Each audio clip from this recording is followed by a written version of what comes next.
বাধ্য, কারণ আল্লাহ ফরমাবরদারি গোলামীর রশি আল্লাহ আমার আপনাকে লাগায় আছে, নাকি কি করে আছে, লাগায় আছে। এখন তার মানে বোঝা গেল এই হাদিস এবং এই কথা দ্বারা বোঝা গেল আমার আপনার মন চাহি কোনো কিছু করার সুযোগ আছে, আছে কোনো সুযোগ নাই। এবার আসি আমরা আমাদের মূল পয়েন্ট। বাংলাদেশে 5ই আগস্টের পরে বাংলাদেশ বর্তমানে রাষ্ট্র পরিচালনা করছে ইন্টারিম গভর্নমেন্ট, অন্তর্বর্তীকালীন সরকার। এই অন্তর্বর্তীকালীন সরকার ক্ষমতায় আসার পরে বেশ কিছু সংস্কারের কাজ হাতে নিয়েছে। এর মাঝে গুরুত্বপূর্ণ পরিষদের তারা 12টি সংস্কার কমিটি আলাদা আলাদা সেক্টরে গঠন করছে। এর মাঝে অন্যতম একটা সংস্কার কমিশনের নাম নারী সংস্কার কমিশন। নাম কি? নারী সংস্কার কমিশন। এই কাজে হাত দিয়েছে ওনারা সংস্কার করবেন, এটা দরকার আছে। এবারে সংস্কার করতে কি সমস্ত সমস্যাগুলো পরিলক্ষিত হচ্ছে, 11 কমিশন নিয়ে আমাদের কোনো বক্তব্য নাই, ওগুলা পরে আসবে। শুধু একটা কমিশন নিয়ে আমাদের বক্তব্য, এটা আমাদের না, শুধু বাংলাদেশের 16 কোটি মুসলমানের বক্তব্য।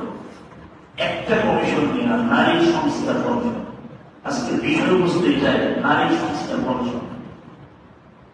সরকার নারী সংস্কার কমিশন করছে, গঠন করার পরে গত 19 এপ্রিল তারা প্রতিবেদন জমা দিয়েছে আমাদের অন্তর্বর্তীকালীন সরকারের মাননীয় প্রধান উপদেষ্টা ডক্টর মোহাম্মদ ইউনূস সাহেবের কাছে প্রতিবেদন জমা দিয়েছেন।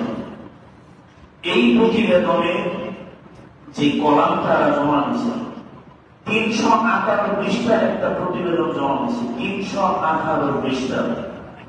এখানে 17টা অধ্যায় আছে।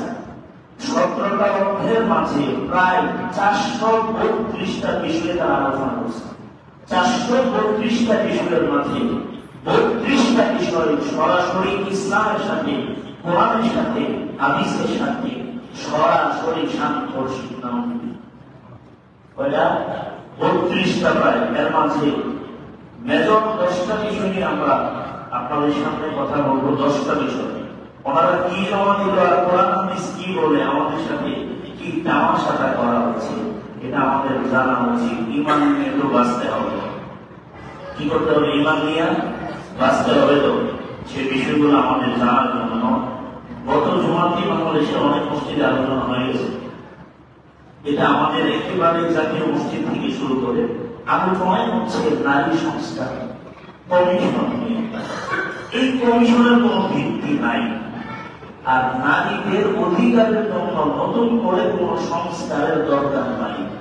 কারণ ইসলাম প্রত্যেকটা মানুষের, প্রত্যেকটা সমপেশা, প্রত্যেকটা সেক্টরের বিষয় আলোচনা ইসলাম পরিপূর্ণভাবে করে আল্লাহ ইসলামকে পরিপূর্ণ করছে। এখন আল্লাহর ইসলাম পরিপূর্ণ হওয়ার পরে নতুন কিছু দরকার আছে?